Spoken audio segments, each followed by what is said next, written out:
Résumé de l'art de la guerre de Sun Tzu.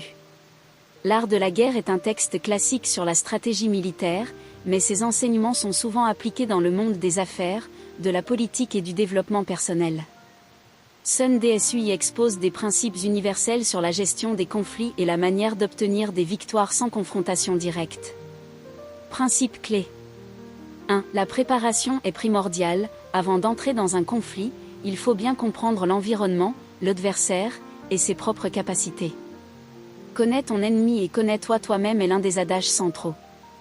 2. La flexibilité. Sun Tzu insiste sur l'importance d'adapter ses stratégies en fonction des circonstances. La rigidité conduit à la défaite, tandis que la flexibilité permet de s'adapter à n'importe quelle situation. 3. La surprise. Utiliser des tactiques inattendues et exploiter les faiblesses non préparées de l'adversaire est une stratégie puissante. 4. La gestion des ressources. Ne pas gaspiller ses forces ou entrer dans un conflit direct lorsque d'autres options existent. Il faut utiliser au mieux ses ressources pour obtenir la victoire de la manière la plus efficace.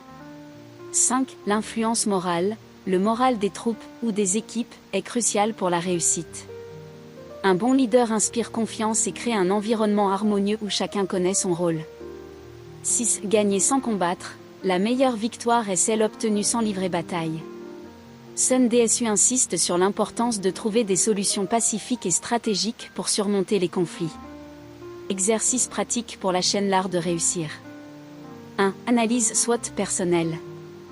Objectif, identifiez vos forces, faiblesses, opportunités et menaces. L'exercice, prenez une feuille et divisez-la en 4 sections, forces, faiblesses, opportunités, menaces. Remplissez chaque section en fonction de votre situation personnelle ou professionnelle.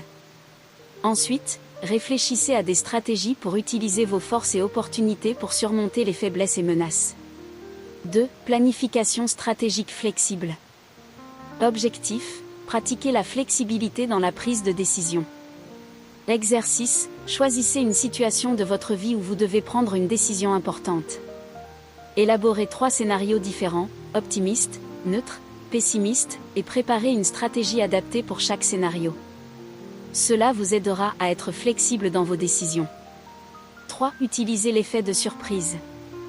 Objectif, apprendre à sortir des sentiers battus pour surprendre positivement. Exercice, dans votre travail ou votre projet actuel, réfléchissez à une nouvelle approche ou idée que personne n'attend. Cette approche doit avoir un impact fort, que ce soit dans la présentation, la communication ou la stratégie. 4. Gestion des ressources. Objectif, apprendre à optimiser vos ressources, temps, argent, énergie. Exercice, faites un inventaire de vos ressources disponibles et classez-les par ordre d'importance. Ensuite, définissez une tâche importante et allouez vos ressources de manière à maximiser l'efficacité. Par exemple, utilisez des techniques de gestion du temps, comme Pomodoro pour mieux gérer votre énergie au travail. 5. Motivation d'équipe. Objectif, renforcer l'influence morale au sein d'une équipe. L'exercice, si vous travaillez en équipe, prenez le temps de comprendre les besoins individuels de vos membres et trouvez des moyens de les motiver individuellement. Mettez en pratique un discours ou une action qui renforcera le moral et la cohésion de l'équipe. Ces exercices vous permettront, très chers téléspectateurs, d'appliquer les enseignements de Sun Tzu non seulement dans des situations conflictuelles, mais également dans la gestion des relations et des projets de manière stratégique et efficace. Vous avez été inspiré par cette vidéo, aimez-la et abonnez-vous à la chaîne L'Art de réussir pour beaucoup plus de vidéos très intéressantes.